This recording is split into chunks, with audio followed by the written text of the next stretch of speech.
Salve espectadores do canal Candomblé História! No vídeo de hoje falaremos sobre a divindade Nanaburuku, suas origens, seus rituais, seus mitos, cultuados em África e no Brasil. No entanto, este vídeo será dividido em duas partes, para oferecer um produto de melhor qualidade a todos e todas. Fique conosco, mas não esqueça de compartilhar esse vídeo em todas as suas redes sociais. E oyaba kemilo oluodo shala e oluodo yeye oluodo shala.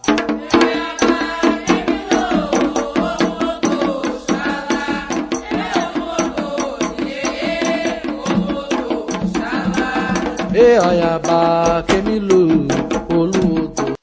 Nanaburuku é uma divindade que em África é cultuada tanto nas regiões do antigo Daomé, no atual Benin, quanto nas regiões iorubás, atual Nigéria. Isso pressupõe sua importância dentro da cultura Jejinagoa. Os principais lugares de culto de Nanaburuku em África são em Savalu e em Tapa. Nessas regiões, Nanã recebe os diversos nomes de acordo com as diversas etnias que a cultuam. Sendo assim, é chamada de Nanã, Nanaburuku, Na-Buruku ou Na-Boku. No antigo Daomé, sua importância era tanta que foi considerada como ancestre feminino de todo o panteão da cultura chamada Anagono. Para os povos Fons e Ewe, ou seja, os povos Jejes, em alguns mitos Nanã aparece sobre o nome de Mavu. Mavu significa Deus, o Deus supremo dos Fons e dos Ewe, ou seja, é o elemento feminino do casal criador das filosofias Jejes, Lissá e Mavu. Ela seria, portanto, a porção feminina do Deus Supremo. E nesse sentido, Mavu seria o ancestral feminino que criou todos os deuses voduns, ou seja, todo o panteão Jeje. Na mitologia iorubá, Nanaburuku está associada entre os eboras, ou seja, os orixás genitores, aqueles que participaram da criação e ocupação do Aie, o mundo visível. Nesta perspectiva, Nanã está estritamente associada à terra, à lama e às águas, e todas as águas que brotam da terra, ou seja, as nascentes que nascem do útero da terra. Por ser um ebora, Nanã está intimamente ligada com a criação do Aie, a criação dos seres humanos, o culto às Yami, as mães ancestrais, à morte e aos eguns.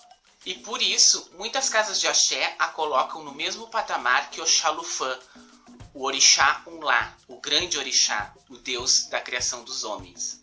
Já em Cuba, segundo a pesquisadora Lídia Cabreira, Nanã é colocada no mesmo patamar que Obatalá, sendo uma das identificações simbólicas do próprio Obatalá, ou seja, a dualidade, o masculino e o feminino.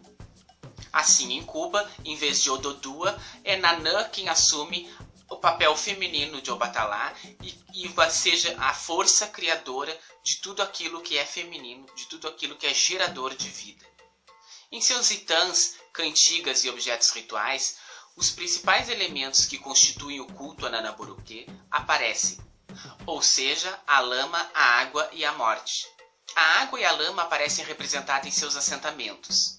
O seu significado como genitor feminino aparece relacionado ao próprio nome, que em alguns territórios, e a partir das linguísticas na África, o sufixo na significa mãe, e nanã significa mãe duas vezes.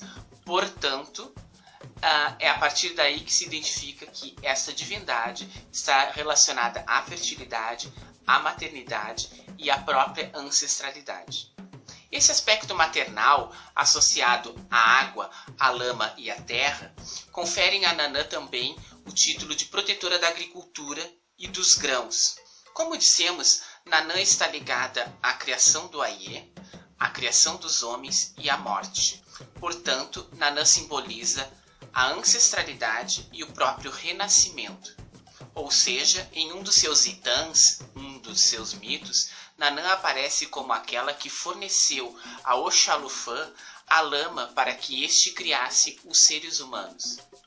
Neste sentido, Nanã precisa ser constantemente renascida, ou seja, ela emprestou a lama para que Oxalufã criasse os seres humanos com a condição de que estes, ao final da vida, fossem devolvidos à sua massa de origem, a própria lama, a própria Nanã, e portanto sempre renascida, sempre renascendo. Esse é o principal aspecto de Nanã, de conter e processar as coisas no seu interior. E isto é simbolizado pela cor azul escura. E por outro lado, a cor branca representa a sua força genitora, ou seja, as suas cores, azul escuro e branco, representam a própria dualidade, a força vital e ancestral de Nanã, através da vida e da morte.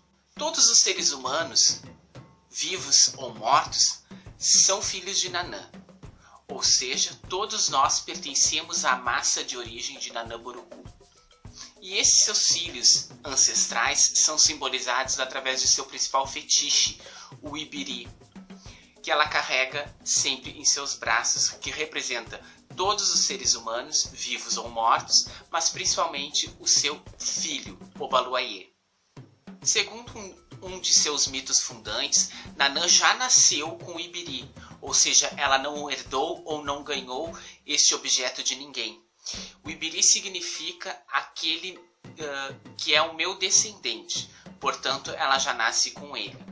Conta o mito que quando Nanã nasceu, a placenta continha o Opá Ibiri. E quando ela nasceu, veio ao mundo, este Opá Ibiri, a sua ponta, contornou-se e também transformou-se em diversos cauris, diversos búzios. O Ibiri é um objeto que, assim como o Xaxará de Obaluayê, é feito de nervuras de palmeiras, contornado com alguns feixes de couro e recoberto de búzios e contas nas cores de Nanã Boruquê, azul escuro e branco.